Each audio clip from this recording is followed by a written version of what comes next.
राधे राधे। आशा करती हूँ कि आप सभी लोग खुश होंगे, स्वस्थ होंगे, मस्त होंगे। एक नगर में एक सेठ रहते थे। सेठ का पूरा परिवार था, सेठ, सिठानी और सिठानी के बच्चे। इस तरीके से सेठ का एक पूरा भरा पूरा परिवार था। सेठ जी व्यापार करते थे और व्यापार के कारण कभी कभी देश परदेश भी जाया करते थे। किंतु वह सेठ भगवान गणेश से बहुत ही प्रेम करते थे। उनकी जो पूजा करते थे, आराधना करते थे, वह भक्ति भाव से करते थे। वह ऐसा महसूस करते थे कि भगवान गणेश मेरे साथ हैं, रहते हैं और मेरे सारे विघ्नों को दूर करते हैं, जिसके कारण मेरा ये घर परिवार सुखी है, ऐसा समझते थे। और वह भगवान गणेश से प्रेम करते थे, प्रेम पूर्वक उनकी पूजा करते थे। रोज प्रातः उठते थे, उन्हें किसी चीज का सुध नहीं रहता था। सबसे पहले स्नान ध्यान करना है और स्नान ध्यान करने के बाद में भगवान गणेश की पूजा करनी है। उन्हें नहलाना है, धुलाना है, नए अच्छे वस्त्र पहनाना है, अच्छे से अच्छे भोग लगाना है, फिर भगवान गणेश की भजन को गाना है। उसके बाद ही स्वयं जल ग्रहण करना है, कुछ भी ग्रहण करना है। यह उनके नित्य क्रिया थी। यदि वह कहीं जाते थे तो साथ में भगवान गणेश की मूर्ति अथवा जो प्रतिमा थी उसे अपने साथ में लेकर जाते थे। भगवान गणेश की यह भक्ति उनकी पत्नी को अच्छी नहीं लगती थी। उन्हें लगता था कि सारा समय तो यह बिजनेस में देते हैं, व्यापार में देते हैं, और जो थोड़ा बहुत समय देना चाहिए अपने परिवार के प्रति, वह समय ये भगवान गणेश से प्रीति करने में लगा देते हैं, भजन करने में लगा देते हैं और उन्हीं से प्रीति करते हैं, उन्हीं से भक्ति करते हैं। न मेरे सुध रहता है, न बच्चों का सुध रहता है।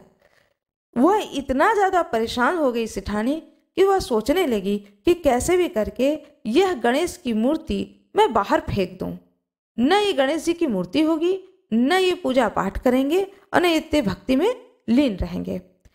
बहुत युक्ति लगाई, बहुत दिमाग लगाया, बहुत सोचा। सोचने के बाद में एक ही बात दिमाग में आई कि घर के पीछे जो जमीन खाली पड़ा है, जहाँ कूड़े कचरे का ढेर रहता है, उसी ढेर में कल सुबह उठ करके जल्दी से गणेश जी की प्रतिमा को उस साइड बाहर फेंक दूंगी और ढूंढते रहो, पूरे घर तुम ढूंढ लो, तुम्हें मिलेगा ही नहीं।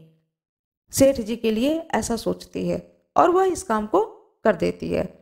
सुबह पति के उठने से पहले उठ जाती है सिठानी और उठ करके गणेश जी की प्रतिमा को घर के पीछे जो खाली प्लाट पड़ा था, खाली जगह पड़ी हुई थी जहाँ कूड़े का ढेर लगा था, उसमें गणेश जी की प्रतिमा को फेंक देती है और आकर के सो जाती है। नित्य प्रति अपने दिनचर्या के अनुसार वह सेठ जी उठते हैं प्रातःकाल और अपना नित्य कर्म करके स्नान ध्यान करते हैं। और स्नान ध्यान करने के बाद में जब मंदिर में जाते हैं तो देखते हैं सारे भगवान की मूर्ति है, फोटो है, सब कोई है, पर मेरे गणेश जी की फोटो नहीं है। अब तो वो विलाप करने लगते हैं, रोने लगते हैं कि कहाँ चले गए मेरे गणेश जी। उनके पैर आ गए थे क्या, जो पैरों से चल के कहीं चले गए, यह मुझसे कोई गलती हुई है, मुझे छोड़कर चले गए।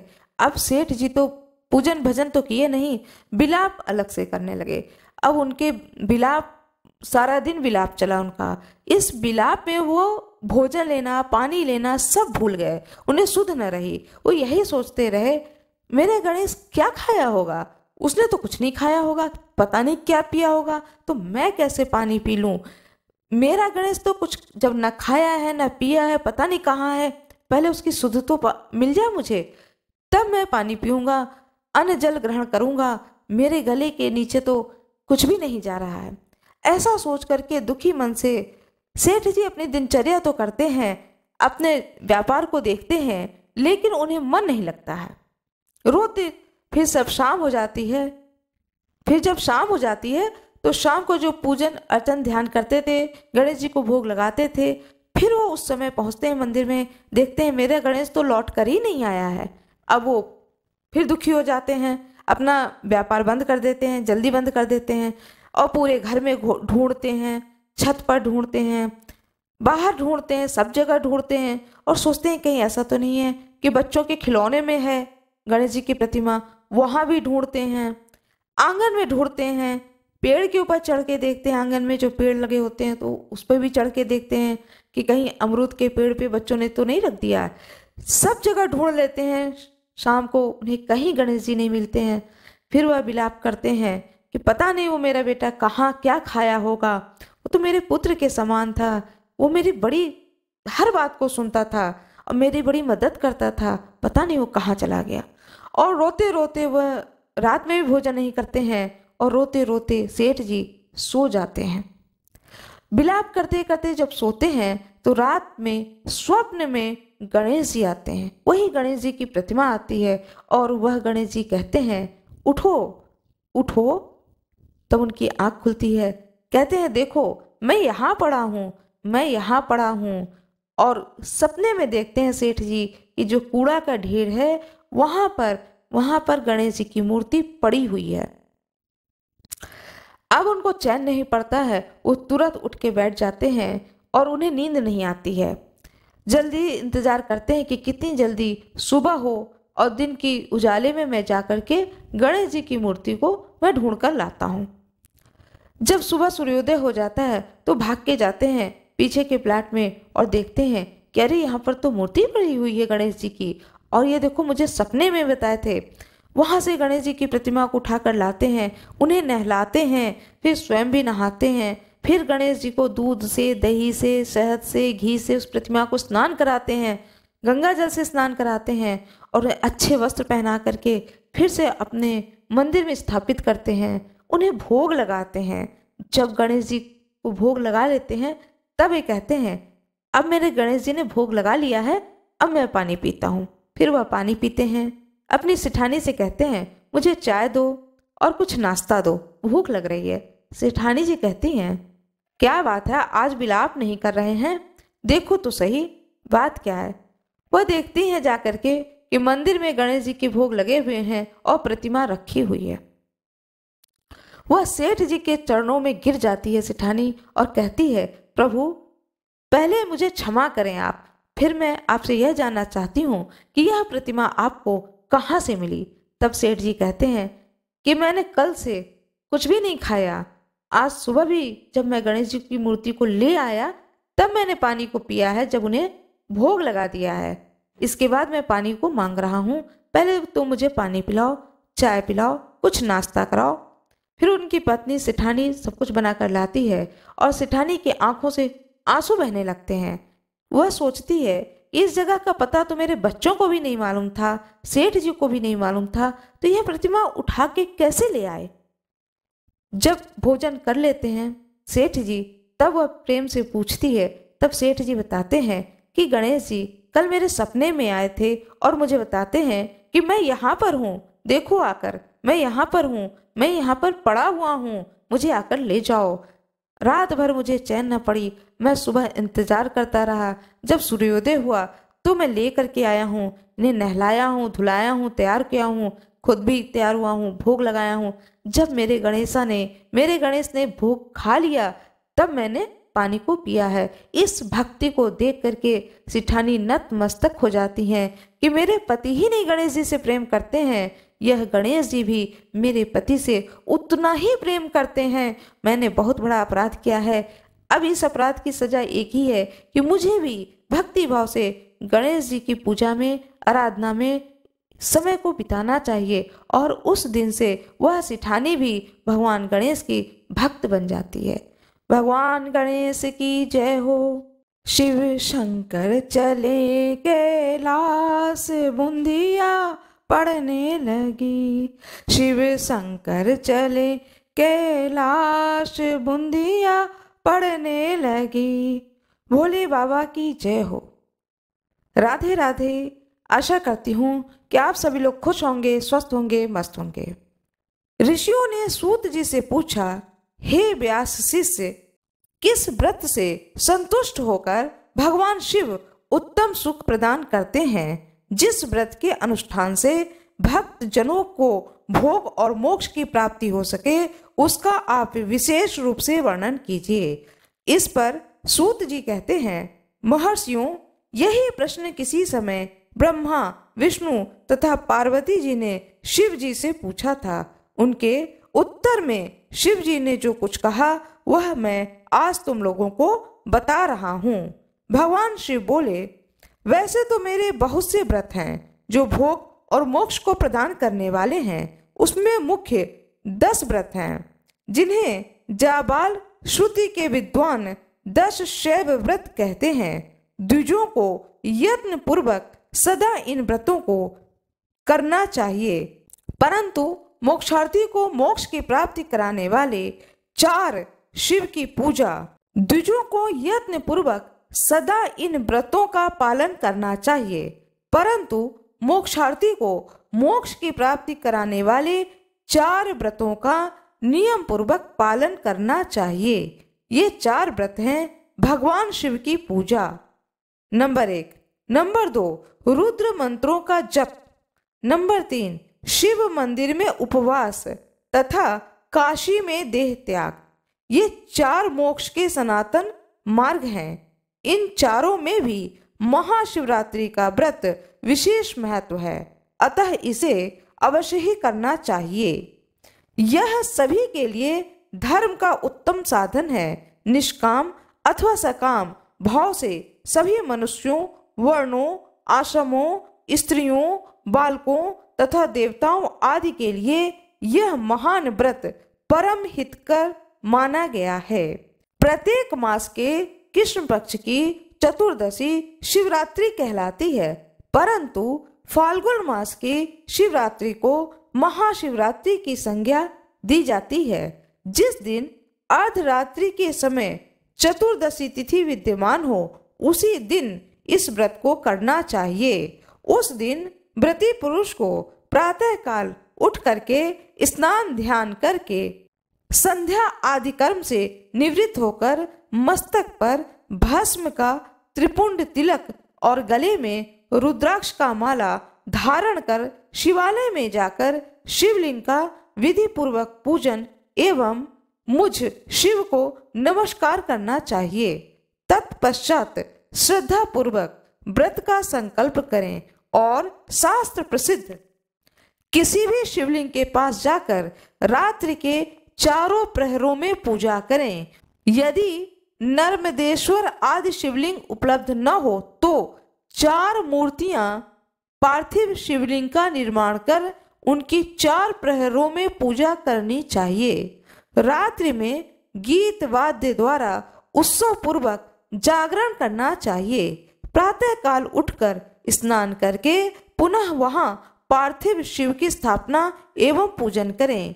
इस तरह व्रत को पूरा करके हाथ जोड़ करके मस्तक झुका करके बारंबार भगवान शंकर से प्रार्थना करनी चाहिए। इसके अनंतर ब्राह्मण तथा सन्यासियों को शक्ति के अनुसार भोजन कराकर उन्हें भली भांति संतुष्ट कर स्वयं भोजन करना चाहिए।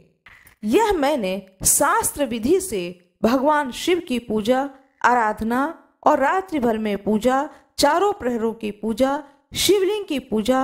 यदि आपके घर में नर्मदेश्वर शिवलिंग है तो आप अपने घर में नर्मदेश्वर शिवलिंग की पूजा करें। आसपास कोई प्राण प्रतिष्ठित शिवलिंग का मंदिर हो तो उस मंदिर में जाकर के 4 प्रहर की पूजा करें, अथवा अपने घर में ही पार्थिव शिवलिंग की 4 मूर्तियां बना करके उनकी पूजा 4 प्रहर में करें और रात्रि जागरण करें और प्रातः काल उठकर फिर स्नान ध्यान करके भगवान शिव की पूजा करें, प्रार्थना करें, स्तुति करें। उसके बाद में भोग लगाएं, आरती करें। उसके बाद व्रत का पारण करना चाहिए। यह विधान जो शास्त्रोक्त बताया गया है उसे मैंने आप लोगों को बताया है। आशा करती हूँ कि आप लोगों को यह जानकारी बहुत ही अच्छी लगी होगी। यदि आप लोगों को यह जानकारी अच्छी लगी हो तो कृपया वीडियो को लाइक कर दीजिएगा, चैनल को सब्सक्राइब कर दीजिएगा, बेल आइकन दबाना न भूलिएगा। कमेंट बॉक्स में हर हर महादेव अवश्य ही लिख दीजिएगा। आज मैं आप लोगों को भगवान शिव के अनन्य भक्त मार्कंडेय जी की कथा को सुनाने जा रही हूँ। कृपया बड़े ही भक्ति भाव के साथ में इस पूरी कथा को सुनिएगा। पूरी कथा को सुनने से भगवान शंकर की कृपा की प्राप्ति होती है। आप सभी लोगों को महाशिवरात्रि की हार्दिक शुभकामनाएं। आप सभी भक्तजनों पर भगवान शंकर की कृपा सदा सर्वदा बनी रहे। घर में सदा मंगल हो। सभी भक्तों की जय हो। भगवान शंकर की जय हो। भगवान श्री गणेश की जय हो। अपने सभी गुरु बंधुओं को मैं प्रणाम करती हूँ। भगवान शंकर को मैं प्रणाम करती हूँ। आइए सुनते हैं भगवान शंकर की यह सुंदर अद्भुत कथा। यह कथा है मार्कंडेय जी के जन्म की कथा। बहुत साल पहले की बात है। एक राज्य में एक ऋषि रहते थे और साथ में उनकी पत्नी रहते थे। जैसा कि हम सभी लोग जानते हैं कि ऋषि मुनि किसी भी राज्य के अंदर नहीं रहते थे, राज्य के बाहर कुटिया बना करके रहते थे और राजाओं को जो कुछ भी पूछना होता था वह राजा ऋषि के पास आकर के अपनी समस्या का समाधान पूछते थे, उपाय जानते थे और उन उपायों को किया जाता था। यदि कोई ऋषि बता दे कि यज्ञ करना है तो राजा लोग यज्ञ कराते थे।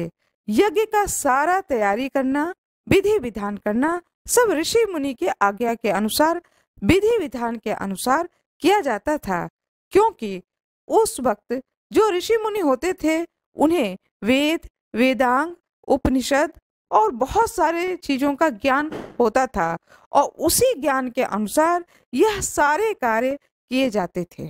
जो ऋषि मुनि थे उनके घर आंगन में कोई संतान नहीं थी। ऋषि पत्नी अपने संतान के न होने से अत्यंत दुखी रहती थी, लेकिन अपनी पीड़ा वह किससे कहे। उनके सामने सबसे बड़ी समस्या यह थी कि वह अपनी पीड़ा लेकर किसके सामने जाएं। तो ऋषि पत्नी, जहां पर ऋषि और ऋषि पत्नी रहते थे कुटिया बना करके, वहां से कुछ दूरी पर एक पर्वत था। उस पर्वत पर भगवान शंकर का बहुत ही सुंदर मंदिर था। नित्य ऋषि पत्नी उस मंदिर में भगवान शंकर के पास जाती थीं, जल चढ़ाती थीं। पर्वत पर जितने तरह के फूल फल मिलते थे सभी को भगवान शंकर के ऊपर चढ़ाती थीं और साथ में उनसे प्रार्थना करती थीं कि हे प्रभु, सभी के घर आंगन में संतान है, मेरे घर में संतान नहीं है, मेरे इस दुख को समझो, कृपा करके मुझ पर कृपा करो, दया करो और मुझे एक संतान दो। नित्य प्रति अपने दुख को भगवान शंकर के सामने कह करके नीचे आ जाती थीं और अपने नित्य कर्म में लग जाती थीं। जो ऋषिवर थे वह अपनी पत्नी के मन के भाव को समझते थे, पर वह समझ नहीं पा रहे थे कि मैं कौन सा ऐसा कार्य करूं जिससे कि मेरे घर आंगन में संतान हो। भगवान शंकर की कृपा से ऋषि पत्नी गर्भवती होती है और वह ऋषि पत्नी एक पुत्र रत्न को जन्म देती हैं। ऋषि पत्नी और ऋषि मुनि बहुत ही खुश हो जाते हैं जब उनके घर में पुत्र रत्न का जन्म होता है। अपने पुत्र को देख करके ऋषिवर बहुत ही खुश होते हैं। एक दिन ऋषिवर के स्वप्न में भगवान शंकर आते हैं और भगवान शंकर कहते हैं ऋषि से कि हे ऋषिवर, तुम्हारी पत्नी के भक्ति भाव और तप से प्रसन्न होकर के मैंने यह पुत्र तुम्हें दिया है, किंतु इसकी आयु सिर्फ 12 वर्ष की है, इसकी आयु लंबी नहीं है, इसलिए 12 वर्ष के बाद तुम्हारे इस पुत्र की मृत्यु निश्चित है, तो कृपया शोक न करना। मैंने तुम्हें 12 वर्ष की आयु वाले पुत्र को दिया है। ऐसा कह करके भगवान शंकर स्वप्न में ही अंतर्ध्यान हो जाते हैं। ऋषिवर की आंख खुलती है तो देखते हैं कि भगवान शंकर नहीं है, लेकिन वह बैठ करके सोचते हैं कि भगवान शंकर मेरे स्वप्न में आकर के यदि इतनी बड़ी बात मुझसे कह रहे हैं तो यह एक साधारण बात नहीं है। वो ऋषि इस बात को बड़े ही गंभीरता पूर्वक लेते हैं। ऋषि पत्नी बालक के लालन पालन में व्यस्त हो जाती हैं। वह इतना व्यस्त हो जाती हैं कि उन्हें सुध ही नहीं रहता है, किसी भी बात का उन्हें सुध नहीं रहता है। और इधर ऋषिवर जो हैं वह चिंता में पड़ जाते हैं कि अब इसका क्या उपाय है। धीरे धीरे वह बालक बढ़ने लगता है। साल भर का होता है, फिर वह बालक 2 साल का होता है। जब वह बालक 2 साल का होता है, थोड़ा थोड़ा बोलना शुरू करता है, तब वो ऋषि उस बालक को ओम नमः शिवाय मंत्र का जाप याद कराते हैं। हर वक्त कहते हैं, बेटा ओम नमः शिवाय बोलो, ओम नमः शिवाय बोलो। उतना छोटा बच्चा सारा दिन अपने पिता के कहने पर ओम नमः शिवाय, ओम नमः शिवाय इस मंत्र को जपने लगा।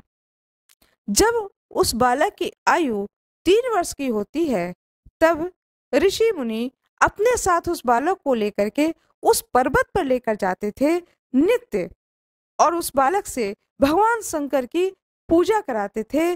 उसी शिवलिंग पर पूजा कराते थे जहां पर गुरु पत्नी पूजा करने आती थी, और उसको समझाते थे अपने बालक को कि इस तरह से जल चढ़ाओ, दूध चढ़ाओ, दही चढ़ाओ, शहद चढ़ाओ, शक्कर चढ़ाओ, गंगा जल चढ़ाओ। इस तरह से भगवान को अभिषेक करो, फिर उनका श्रृंगार करो, फिर सारे फूल चढ़ाओ, बेलपत्र चढ़ाओ, जितनी प्रिय चीजें हैं भगवान शंकर को वह सारी चीजें चढ़ाओ, और ओम नमः शिवाय, ओम नमः शिवाय, ओम नमः शिवाय इस मंत्र को तुम बेटा बोलते रहो। वह बालक अपने पिता के साथ में नित्य प्रति उस मंदिर में जाने लगा, और जैसे जैसे पिता ने सिखाया, वह बालक 5 वर्ष की आयु तक में सारी रीति को समझ गया, और बड़े ही भक्ति भाव से शंकर भगवान की वह पूजा करने लगा। जब ऋषिवर ने देखा कि बालक सब कुछ सीख गया है, तब अपने पुत्र से कहते हैं कि अब तुम नित्य अकेले आना इस मंदिर में, और जिस विधान से तुमने पूजा करना सीखा है, इसी विधान से तुम यहाँ पर नित्य पूजा करना, और जब भोजन का समय हो तब नीचे आना और भोजन करके फिर ऊपर आ जाना, मंदिर के इसी मंदिर में आ जाना, और यहीं पर ओम नमः शिवाय, ओम नमः शिवाय मंत्र का जाप करते रहना। जब तुम्हें नींद आए तो जो भगवान शिवलिंग का अर्घा है, इसी अर्घे पे अपना सिर रखकर सो लेना, फिर उठना और फिर अपना जाप शुरू कर देना। जब तुम्हें इस पहाड़ पर्वत पर किसी भी जानवर की आवाज से डर लगे या किसी भी अन्य आवाज से तुम्हें डर लगे, तो तुम भगवान शंकर के इस शिवलिंग को अपने दोनों हाथों से पकड़ लेना और कहना, हे भोले बाबा मुझे बचा लो, हे भोले बाबा मुझे बचा लो, ये तुम्हारी रक्षा अवश्य ही करेंगे, हे पुत्र तुम इनकी सेवा करो। ऐसा कह करके वह ऋषिवर अपने पुत्र को समझा करके उसी मंदिर में छोड़ करके स्वयं नीचे आ जाते हैं। उनकी पत्नी को बहुत बुरा लगता है। वह सोचती हैं, इतने छोटे से बालक को इतने ऊंचे पहाड़ पर नित्य ऋषिवर लेकर जाते हैं और नित्य लेकर आते हैं, मेरा पुत्र तो थक जाता है, लेकिन अपने पति की आज्ञा का उल्लंघन न करना यह उस समय का रीति था, तो वह किसी भी प्रकार का प्रश्न नहीं करती हैं। और दूसरे दिन से वह बालक अकेले ही उस पर्वत पर जाने लगा। नित्य प्रति पिता की आज्ञा को मानकर वह बालक उस पर्वत पर जाता, और सुबह से लेकर शाम हो जाती वो वहीं पर पूजा करता, वहीं पर सो जाता, और वहीं पर ओम नमः शिवाय का जाप करता रहता। इधर माँ इंतजार करती कि शायद दोपहर में बेटा आएगा तो कुछ खाएगा। ऋषिवर कहते, बेटे का इंतजार मत करो, वह जो तपस्या कर रहा है उसको करने दो, उसमें किसी प्रकार का भी बाधा उत्पन्न ना हो। ऐसा ऋषिवर अपनी पत्नी को समझाते हैं। ऋषिवर की इस बात को सुनकर उनकी पत्नी दुखी हो जाती हैं और मन ही मन सोचती हैं, मेरे पुत्र की आयु ही कितनी है, वह तो अभी सिर्फ 5 बरस का है। 5 बरस की उम्र से वह बच्चा भगवान शंकर की तपस्या में लीन हो जाता है। फिर उस बच्चे की आयु बढ़ने लगती है और तपस्या भी उस बच्चे की बढ़ने लगती है। अब वह बालक जब 7 वर्ष का होता है तो वह रात में भी नीचे उतरकर नहीं आता है, बल्कि जो भी वहां पर फल मिलते हैं पर्वत पर, उन्हीं फलों को खा करके वो वहीं रहने लगा। उसी मंदिर में रहने लगा और अपनी तपस्या इसी तरीके से नित्य प्रति करने लगा। धीरे धीरे उस बच्चे की आयु बढ़ती जाती है और वह बालक 12 बरस का हो जाता है। उस बच्चे को नहीं पता होता है कि मेरी आयु सिर्फ 12 बरस की है। वो सिर्फ ये जानता है कि मेरे पिता ने कहा था कि अपने इस भगवान शंकर के शिवलिंग से हमेशा जुड़े रहना, चिपके रहना, इन्हें छोड़ना ही नहीं। वो सिर्फ इतना जानता था। एक दिन की बात है, वह बालक भगवान शंकर की पूजा कर रहा था। पूजा करते करते उस बालक को नींद आने लगी, तो वह बालक भगवान शंकर के उस शिवलिंग को दोनों हाथों से पकड़ करके और उसी शिवलिंग पर अपना माथा टिका करके सो गया। इधर यमराज लेने पहुंचते हैं उस बालक के प्राण को। यमराज को जब वह बालक देखता है अपने सामने, तो डर से वह बालक कांपने लगता है और भगवान शंकर के शिवलिंग को और तेजी से कस के पकड़ लेता है। जब बहुत तेजी से पकड़ता है तो भगवान शंकर, जो कि तपस्या में लीन होते हैं, उनका ध्यान भंग होता है और वह सोचते हैं, इतनी जोर से मेरे गर्दन को किसने पकड़ रखा है। देखते हैं कि अरे, यह तो एक छोटा सा 12 बरस का बालक है जो कि मेरी गर्दन को दबाए जा रहा है। भगवान शंकर उसी समय वहां पर प्रकट होते हैं और बड़ी जोर से एक हाथ से झटका देते हैं, तो यमराज तो बहुत दूर जाकर के गिरते हैं। दूर से यमराज भगवान शंकर से हाथ जोड़ करके प्रार्थना करने लगते हैं और कहते हैं, हे प्रभु, इस बच्चे की आयु पूरी हो गई है, इसलिए हम इसे यहाँ से लेने आए हैं। भगवान शंकर कहते हैं, मेरा प्रिय भक्त, देख नहीं रहे हो, यह मेरा प्रिय भक्त है और भक्ति भाव से यह मेरे गले से लिपटा हुआ है, और तुम्हारी हिम्मत कैसे हुई कि तुम इसे लेने आए हो। अब यह मेरा भक्त शतायु हुआ। ऐसा कह करके जब आशीर्वाद दिया है तो उस बालक की आयु बढ़ गई। उस बालक की आयु बढ़ गई और भगवान शंकर ने उस बालक का नाम मार्कंडे रखा। बोले, यह मेरा अनन्य भक्त इस पृथ्वी लोक पर मार्कंडे ऋषि के नाम से जाना जाएगा। जब तक यह पृथ्वी लोक रहेगा, तब तक यह मेरा शिष्य इस पृथ्वी लोक पर आदरणीय रहेगा और ऋषियों में श्रेष्ठ ऋषि मार्कंडे ऋषि के नाम से यह जाना जाएगा। और यह मेरा अनन्य भक्त है। इस भक्त को कोई भी परास्त नहीं कर सकता। सदा सर्वदा मेरा आशीर्वाद मेरे इस भक्त के ऊपर बनी रहेगी। इस प्रकार जिस बच्चे की आयु सिर्फ 12 वर्ष की थी, उसको भगवान शंकर ने सहस्त्र 1000 वर्ष की आयु दी। ऐसे हैं हमारे भोले बाबा।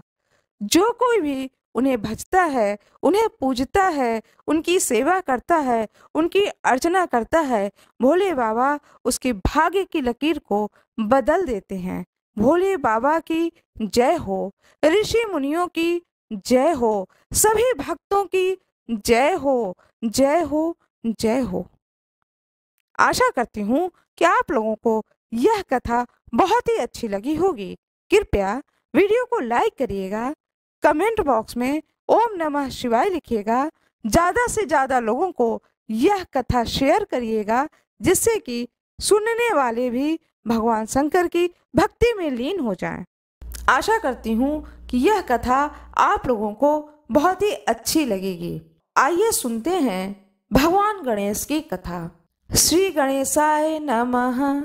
भगवान गणेश की जय हो। एक गांव में एक बुढ़िया रहती थी, साथ में उसकी एक बेटी रहती थी। परिवार के नाम पर सिर्फ 2 ही लोग थे घर के अंदर। उन लोगों की आर्थिक स्थिति अच्छी नहीं थी। माँ अपनी बेटी से कहती है, बिटिया, रोज भगवान गणेश की तुम पूजा किया करो, जिससे कि तुम्हारे जीवन में किसी भी प्रकार का कोई संकट ना आए। आज मैं जीवित हूँ, कल मैं तुम्हारी शादी कर दूंगी, मैं जीवित रहूं या न रहूं, लेकिन भगवान गणेश तुम्हारे साथ सदा सर्वदा बने रहेंगे। वह लड़की अपनी माँ से कहती, ठीक है माँ, बताओ इसके लिए मुझे क्या करना होगा। तो माँ कहती है कि बेटा रोज मंदिर जाया करो और भगवान गणेश से प्रार्थना किया करो कि तुम मेरे भाई हो और तुम ही मेरे बंधु हो, तुम ही मेरे अपने हो, तुम ही मेरे सब कोई हो, इस धरती पर मेरा कोई नहीं है। ऐसा नित्य भगवान गणेश के सामने हाथ जोड़ करके प्रार्थना किया करो और जो भी अपनी समस्या है उस समस्या को उनसे कह करके आ जाया करो। वह लड़की नित्य इस काम को करने लगी। धीरे धीरे धीरे धीरे उस लड़की का मन भगवान गणेश के प्रति श्रद्धा और भाव के साथ में भर गया। साथ में वह गणेश जी से स्नेह करने लगी कि यह मेरे भाई हैं। बड़ा ही उसे स्नेह हो गया। उसके स्नेहपूर्ण भाव को देख करके भगवान गणेश भी सदा सर्वदा उस लड़की की रक्षा करने लगे।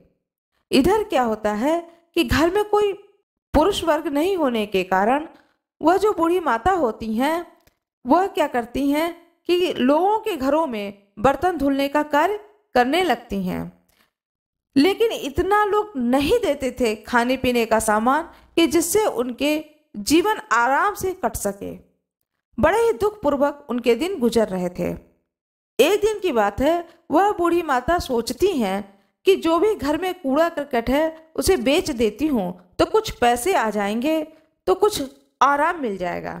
ऐसा सोच करके जो भी घर में कबाड़ था वह बेचना शुरू कर देती हैं। एक दिन की बात है, उस बूढ़ी माता का नज़र एक कटोरे पे पड़ता है। वह देखती है कि यह कटोरा किसी भी काम का नहीं है, मैं इस कटोरे का इस्तेमाल तो करती नहीं हूँ, लो इसे भी मैं बेच दूंगी। जो घर घर बर्तन देने वाले आते हैं उसको इस कटोरे को बेच दूंगी और बदले में नए स्टील के 1-2 बर्तन ले लूंगी जो हमारे काम आएगा। यह पुराना बेकार कटोरा मेरे किसी काम का नहीं है, इसे मैं उठा के बेच दूंगी। ऐसा वह मन में निश्चय कर लेती है। एक दिन वह एक आवाज को सुनती है कि एक व्यक्ति बाहर बेच रहा होता है और कह रहा होता है कि पुराने बर्तन दे दो, बदले में नए बर्तन ले लो। वह अपनी बेटी से कहती है कि जाओ इस बर्तन वाले को बुला लाओ दरवाजे तक। लड़की दौड़ के जाती है और उसको बुला लाती है जो बेच रहा था। माँ कहती है बर्तन बेचने वाले से कि भैया मेरे पास तो ज़्यादा कुछ नहीं है, बस ये एक कटोरा है जो कि बड़ा भारी लगता है, यह कटोरा तुम ले लो और बदले में मुझे स्टील के बर्तन दे दो। जब वह बर्तन वाला उस कटोरे को देखता है तो समझ जाता है कि यह कोई साधारण कटोरा नहीं है, यह सोने का कटोरा है। वो सोचता है कि इस बूढ़ी को तो कोई जानकारी है नहीं, तो कहता है कि अरे यह तो बहुत ही पुराना और बेकार कटोरा है, इस कटोरे को कौन लेगा, मैं भी इसको नहीं लूंगा। ऐसा कह करके बेवकूफ़ बनाने के लिए वह उस कटोरे को उसके घर के आंगन में फेंक देता है। वह बूढ़ी माता बहुत दुखी हो जाती है, उस कटोरे को फेंक देता है और वो वहां से चला जाता है और मन ही मन सोचता है कि कल परसों में फिर आऊँगा और फिर किसी तरीके से बेवकूफ़ बना करके यह कटोरा मैं ले लूँगा। ऐसा सोचते हुए वह बर्तन वाला वहाँ से चला जाता है। इधर वह बूढ़ी माता सोचती है कितना खराब यह कटोरा है कि इसे वह फ्री में भी नहीं लेना चाहता है, बताओ मैं इस कटोरे का क्या करूँगी। तो अपनी बिटिया से कहती है जाओ इसको सीढ़ी के नीचे रख दो, कोई दूसरा बर्तन वाला आएगा तो उसको ही मैं दूंगी कि शायद वही ले ले। वह लड़की कहती है कि ठीक है माँ, और घर के दरवाजे को बंद कर लेती है। फिर वो लोग अपना नित्य कर्म करते हैं और रात को सोते हैं। जब रात को सोते हैं तो वह लड़की भगवान गणेश को याद करने लगती है कि हे प्रभु, कैसे दिन आए हैं कि मेरे घर में न भाई है न पिता हैं और हम लोग कितना परेशान होकर के अपने जीवन को गुजार रहे हैं, कुछ तो जीवन में अच्छा हो जाए। वह कहती है भगवान गणेश से कि हे गणेश जी, कुछ तो हमारे जीवन में अच्छा हो जाए और हमें लगे कि तुम्हारी कृपा मिल रही है मुझको। फिर वह अपने मन की बात भगवान गणेश से कहने लगती है और बताती है उन्हें कि घर में एक कटोरा पड़ा हुआ है, माँ उसे आज बेच रही थी तो बर्तन वाला भी उसे नहीं लिया, बल्कि घर के आंगन में फेंक करके चला गया। ऐसा कहते कहते वह सो जाती है। सपने में गणेश जी आते हैं और कहते हैं कि बेटा उठो, देखो मैं तुम्हारे सामने स्वयं भगवान गणेश खड़ा हूं। तो वह स्वप्न में भगवान गणेश को प्रणाम करती है और पूछती है, कहो कैसे आए हो? हमारे कष्टों को तो तुम दूर नहीं कर रहे हो, हमारी समस्या तो जस की तस है। तुम आए हो तो हमारी समस्याओं को भी दूर करो, जिससे कि हमारे जीवन में कुछ परिवर्तन आए। भगवान गणेश कहते हैं, इसीलिए मैं तुम्हारे घर आया हूं, तुम्हें मैं कुछ बताना चाहता हूं। वह लड़की कहती है, अच्छा बताओ, क्या बताना चाहते हो? तो भगवान गणेश कहते हैं कि जो कटोरा है जिसे तुमने सीढ़ी के नीचे रख दिया है, वह कोई मामूली कटोरा नहीं है, वह सोने का कटोरा है। उस कटोरे को ले जा करके किसी सुनार की दुकान में बेचो, तुम लोगों को बहुत रुपए मिलेंगे और उस रुपए से तुम लोगों के बहुत सारे काम हो जाएंगे।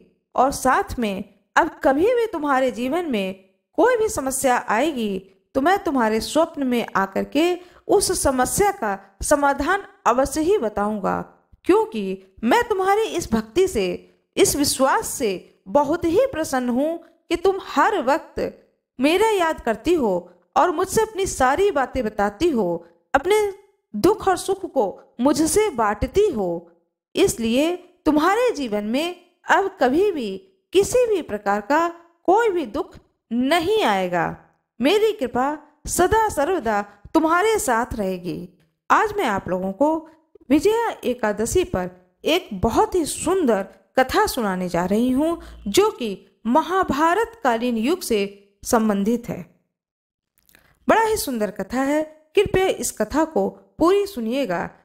कहते हैं कि जो कोई भी भगवान की कथा को सुनता है उससे उसकी भक्ति बढ़ती है, भगवान के प्रति प्रेम और श्रद्धा का भाव बढ़ता है और भगवान अपने भक्तों पर सदा सर्वदा कल्याण करते हैं। इसमें कोई दो राय नहीं है। यह बात उस समय की है जब महाभारत का युद्ध समाप्त हो चला। युद्ध का आखिरी दिन था, महाभारत युद्ध समाप्त हो जाता है और पांडव लोग, पांचों पांडव युद्ध को जीत जाते हैं। जब युद्ध को जीत जाते हैं तो अर्जुन जिस रथ पे सवार होते हैं वह एक दिव्य रथ होता है, वह साधारण रथ नहीं होता है, वह एक दिव्य रथ होता है। भगवान श्री कृष्ण अर्जुन से कहते हैं कि अर्जुन, इस रथ से सबसे पहले तुम उतरो। अर्जुन कहते हैं, हे प्रभु पहले आप उतरिए, मैं तो आपका सेवक हूँ, भक्त हूँ, मैं आखिरी में उतरूंगा जैसे नित्य होता था। भगवान श्री कृष्ण कहते हैं, लेकिन जो नित्य होता था वह अब नहीं होगा। आज युद्ध का समापन का दिन है, इस रथ से पहले तुम उतरो। अर्जुन अपने सारे दिव्य अस्त्र शस्त्र को लेकर के रथ से नीचे उतर जाते हैं। तब भगवान श्री कृष्ण कहते हैं हनुमान जी से कि हनुमान जी आप इस रथ को छोड़ दीजिए। हनुमान जी जो कि उस रथ के ध्वजा पताका के साथ में बैठे हुए थे, जिसे अर्जुन नहीं देख पा रहे थे, उन्हें नहीं मालूम था कि उनके रथ पर स्वयं हनुमान जी पताका को पकड़ करके बैठे हुए हैं। जब वह देखते हैं कि हनुमान जी रथ से उतर रहे हैं तो उन्हें बड़ा ही आश्चर्य होता है और आश्चर्य के भाव से वह श्री कृष्ण भगवान की ओर देखने लगते हैं और पूछते हैं कि प्रभु यह क्या आश्चर्य है।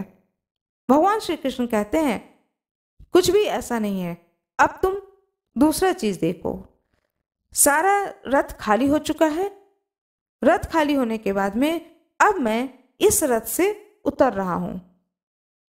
जब भगवान श्री कृष्ण उस रथ से उतरते हैं नीचे तो वह रथ दिव्य रथ था जो कि स्वर्ग लोक को चला जाता है। जब रथ को उड़ करके जाते हुए देखते हैं अर्जुन, तो उन्हें और भी आश्चर्य होता है और कहते हैं अर्जुन श्री कृष्ण भगवान से कि प्रभु ये क्या था। तब भगवान श्री कृष्ण कहते हैं कि यह एक दिव्य रथ था। जिस रथ पर मैं बैठा हूं वह एक साधारण रथ तो नहीं हो सकता था ना, क्योंकि एक साधारण रथ में इतनी शक्ति नहीं है कि वह मेरे भार को सहन कर सके। यह रथ कितना दिव्य है उसको तुम समझो कि स्वर्ग से घोड़े आए हैं, रथ आया है और दिव्य रथ पर मैं नित्य बैठता हूँ और उतरता हूँ। इस रथ पर स्वयं हनुमान जी ध्वज पताका को लेकर के बैठे हुए थे कि यह पताका झुके नहीं, गिरे नहीं, कहीं भी कुछ भी गलत ना हो। स्वयं इस रथ पर हनुमान जी बैठे हैं। माँ दुर्गा की कृपा इस रथ पर पूरे युद्ध काल में बना रहा। माँ दुर्गा की दृष्टि इस रथ पर 24 घंटे रहती थी। एक क्षण भी माँ दुर्गा ने अपनी दृष्टि नहीं हटाई, क्योंकि उन्होंने तुम्हें विजयी होने का आशीर्वाद दिया था। इस रथ पर माँ दुर्गा की शक्ति स्वरूप जो विजय है वह भी तुम्हें आशीर्वाद के रूप में प्राप्त हो रहा था। यह इतना दुर्लभ रथ था। उस रथ को जब कर्ण ने 3 कदम पीछे किया तो सोचो कि वह कितना बड़ा भक्त है अपने इष्ट का। वह साधारण योद्धा नहीं था, वह योद्धा अपने आप में एक बहुत ही बलशाली, बहुत ही भक्तिवान और बहुत ही शक्तिवान योद्धा था। इसलिए युद्ध में मैंने कर्ण की प्रशंसा की थी और तुम्हें यह प्रशंसा अच्छी नहीं लगी, लेकिन आज मैं बता रहा हूं इस दिव्य रथ को भी कर्ण ने 3 कदम पीछे कर दिया था। यह कर्ण की भक्ति का परिणाम है। मित्रों, भक्ति बहुत बड़ी चीज है। भक्ति से किया गया पूजा पाठ ईश्वर बड़ी जल्दी स्वीकार करते हैं। इसलिए भक्ति पूर्वक प्रभु का भजन करना चाहिए, कथा सुनना चाहिए, भगवान के लीलाओं को बड़ी भक्ति पूर्वक देखना चाहिए। इससे भगवान के प्रति भक्ति और श्रद्धा बढ़ती है। आशा करती हूँ कि आप लोगों को यह कथा बहुत ही अच्छी लगी होगी। कृपया कमेंट बॉक्स में जय श्री कृष्ण अवश्य ही लिख दीजिएगा। आशा करती हूँ कि आप लोगों को यह कथा अच्छी लगी होगी। कृपया वीडियो को लाइक जरूर कर दीजिएगा, चैनल को सब्सक्राइब कर दीजिएगा, बेल आइकन दबाना ना भूलिएगा। आप लोगों का बहुत बहुत धन्यवाद।